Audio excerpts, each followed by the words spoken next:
Let me stop for a moment and do something that feels uncomfortable but is necessary. Let's talk about the numbers because the numbers tell a story that Putin's state media is working every single day to prevent the Russian public from understanding. Russian military deaths in Ukraine, and here I want to be careful because casualty figures in active conflicts are always contested and often incomplete, are, by the assessments of multiple Western intelligence agencies and independent monitoring organizations, staggering. Ukraine has put its estimates of Russian troop deaths well north of 300,000. Western intelligence assessments have generally been lower, but still extraordinary by any modern standard of comparison. The United States, during its entire involvement in the Vietnam War, a decade-long conflict that shattered American society and politics, lost approximately 58,000 service members killed. Russia appears to have exceeded that figure multiple times over in roughly 2 years of fighting in Ukraine.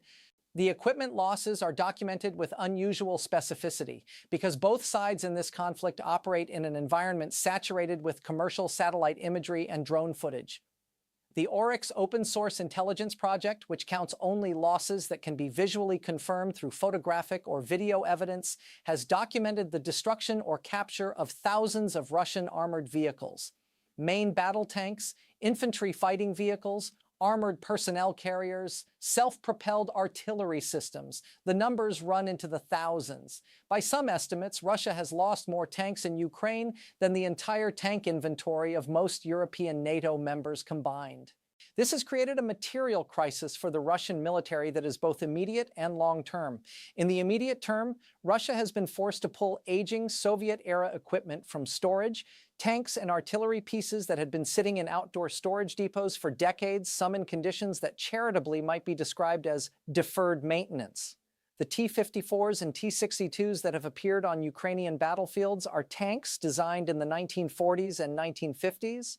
They are being sent into a 21st century battlefield where Ukrainian forces, equipped with modern anti-tank weapons and supported by drone reconnaissance, are engaging them with what amounts to extreme prejudice. In the longer term, and this is what should concern anyone thinking about Russia's future military capacity, the production of modern military equipment requires an industrial base, skilled workers, precision manufacturing, and access to specific components that Russia is finding increasingly difficult to obtain. Western sanctions, while imperfect in their implementation and partially circumvented through third country intermediaries, have significantly impacted Russia's access to the semiconductors, optical components, and precision machine tools that modern weapon systems require. Russian missiles recovered intact from Ukrainian territory have been found to contain Western-made commercial components, microchips from washing machines, refrigerators, industrial equipment, because the original military spec components are no longer available. The economic picture that surrounds all of this deserves its own extended discussion because it is simultaneously more complex and more alarming than the simple narrative of sanctions are working or sanctions have failed captures. Russia's economy did not collapse in 2022, as some optimistic Western analysts predicted. It adapted, painfully, expensively, in ways that have deepened certain structural vulnerabilities, but it adapted.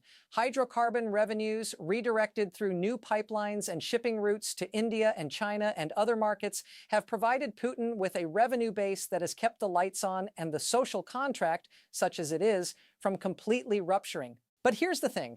The Russian economy is now essentially a war economy. It is functioning in significant measure by cannibalizing its own future.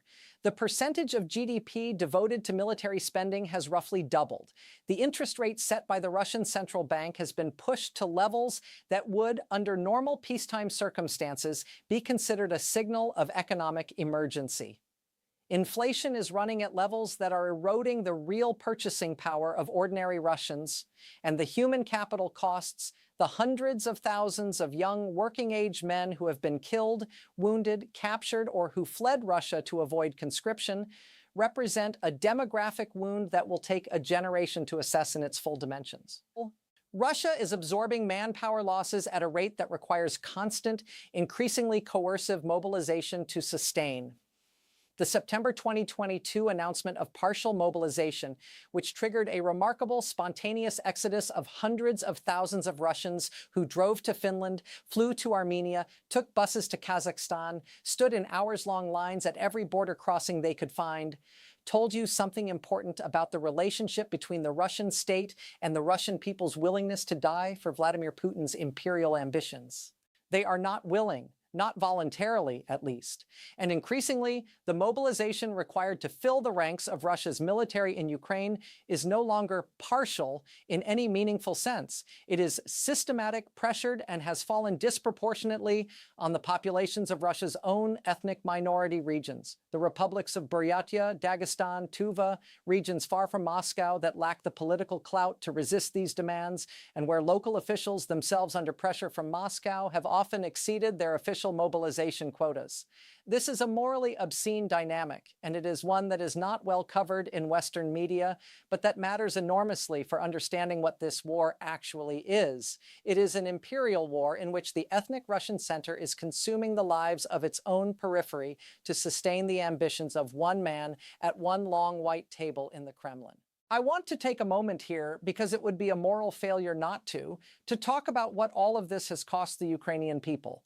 Because there's a risk in the analytical conversation about weapon systems and casualty ratios and geopolitical maneuvering of losing sight of the human beings at the center of this. As of early 2024, the United Nations has documented tens of thousands of Ukrainian civilian deaths, and those are only the documented confirmed deaths, which in an active conflict zone where Russian forces have deliberately targeted infrastructure, hospitals, and residential areas, represent a floor rather than a ceiling. Millions of Ukrainians have been displaced, some within the country, some to neighboring European states and beyond. Poland alone has absorbed several million Ukrainian refugees, a humanitarian operation of a scale and generosity that has rarely been acknowledged with the admiration it deserves. Germany, the Czech Republic, the Baltic states, and many others have taken in hundreds of thousands more. The city of Mariupol is gone, not metaphorically gone, literally, physically, architecturally gone. A city of over 400,000 people that was besieged, shelled, starved, and ultimately overrun by Russian forces in the spring of 2022, in a siege that lasted almost 3 months and that produced some of the most haunting images of the entire war. The Azovstal steel plant, where the last defenders of the city made their final stand, the Ukrainian Marines, the Azov Regiment, the ordinary soldiers who refused to surrender for weeks after the city fell, became a symbol of something that is very hard to define in purely military terms. It was a symbol of the decision to resist, when resistance is essentially futile in the military sense because the act of resistance itself has meaning beyond the tactical outcome. Kherson, Kharkiv, Zaporizhia, Mykolaiv, Dnipro, Odessa. These are not just place names on a map. They are cities where people live and work and go to school and fall in love and bury their dead. In Dnipro, in January 2023, a Russian missile struck an apartment building in the early morning hours, killing dozens of people who were asleep in their beds. The rescue operation lasted for days. Survivors were pulled from the rubble. A 10-month-old baby was brought out alive after many hours. The images of that child, wrapped in blankets, passed from rescuer to rescuer through the crowd of debris, went around the world and communicated something that no policy paper or military briefing can fully capture. This is what Putin's war looks like from the inside. And yet, and this is what I find honestly moving in a way that is difficult to articulate, Ukraine has not broken. Ukrainians have not broken. There is something in the public opinion data from Ukraine throughout this war that consistently astonishes outside analysts. Support for continuing the fight, support for not surrendering territory, support for the proposition that Ukraine must win and not merely survive. These figures have remained, by large majorities, strikingly stable, even as the humanitarian costs accumulate, even as families grieve, even as the lights go out because Russian missiles have again struck the power grid. President Volodymyr Zelensky, a former comedian who had never held political office before winning the presidency in 2019 on an anti-corruption platform with no serious foreign policy credentials, made a decision on the first night of the invasion that changed the course of history. The United States government offered to evacuate him. He declined. He stayed in Kiev. He went out into the street with his staff and recorded a video on his phone. "We are here." 3 words. The video was grainy and shot in the dark, and Zelensky looked tired and frightened, as any rational person would be, but he was there. He was in Kiev. He was not running. That decision to stay, to be seen, to embody the resistance of his country deserves to be recognized for what it was, an act of genuine political courage that has few parallels in modern democratic history. Leaders of nations under invasion have fled before. It is the historically normal thing to do. Zelensky did not, and his presence in Kyiv in those first days, his nightly video addresses that created a connection with the Ukrainian people and with the world, his appearances before the British Parliament and the United States Congress and the European Parliament became the gravitational center around which Western support for Ukraine organized itself. The arc of the war, the territorial arc, the physical reality of what ground is under whose control is complicated, and it is worth tracing carefully because it tells you a great deal about both sides' capabilities and limitations. After the withdrawal from Kyiv Oblast in late March 2022, Russia reoriented its operation toward the Donbas and the south. The battle for Syeverodonetsk and Lysychansk in the late spring and early summer of 2022 was a grinding, brutal urban fight that Russia ultimately won at enormous cost. The pattern was consistent throughout this phase of the war. Russia could take territory, but only by expending staggering quantities of ammunition and accepting casualty rates that would have been considered catastrophic by the operational standards of most modern militaries. Then came September 2022, and something remarkable happened. Ukrainian forces launched a counteroffensive in the Kharkiv Oblast in the northeast of the country that moved with a speed and decisiveness that caught the Russian military completely off guard. In a matter of days, Ukrainian forces liberated more territory than Russia had gained in months of grinding offensive operations. Russian units facing envelopment left behind equipment, ammunition, and in some cases, personal belongings, evidence of a retreat that in some places became a rout. The city of Izium, which had been a major Russian logistics hub, fell. Thousands of square kilometers of territory were liberated in less than 2 weeks. The intelligence behind this counteroffensive, the understanding of Russian positions, the identification of vulnerable points in the line, the deception operations that kept Russian attention focused elsewhere, bore hallmarks of intensive Western intelligence support. The United States, the United Kingdom, and other NATO allies had been sharing real-time intelligence with Ukraine throughout the conflict, and the Kharkiv counteroffensive appeared to represent the operational expression of that intelligence advantage. In November 2022, Ukraine liberated Kherson, the regional capital on the western bank of the Dnipro River. This was, if anything, even more symbolically significant than the Kharkiv operation because Kherson was the only regional capital Russia had managed to capture, and because Putin had, in a formal ceremony in Moscow in September 2022, declared Kherson, along with 3 other Ukrainian regions, to be permanently part of Russia.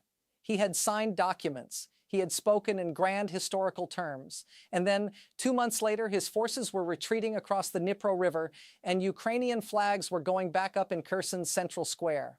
A man who declares something to be permanently Russian territory, signs the documents with ceremony, and then watches his troops retreat from that territory in a matter of weeks. That man either does not have access to accurate information about his own military's capabilities, or he does and chose to make the declaration anyway, or something even more concerning is happening with his grasp of strategic reality. None of these options are reassuring, and all of them have been discussed seriously by Russia analysts who study Kremlin decision-making.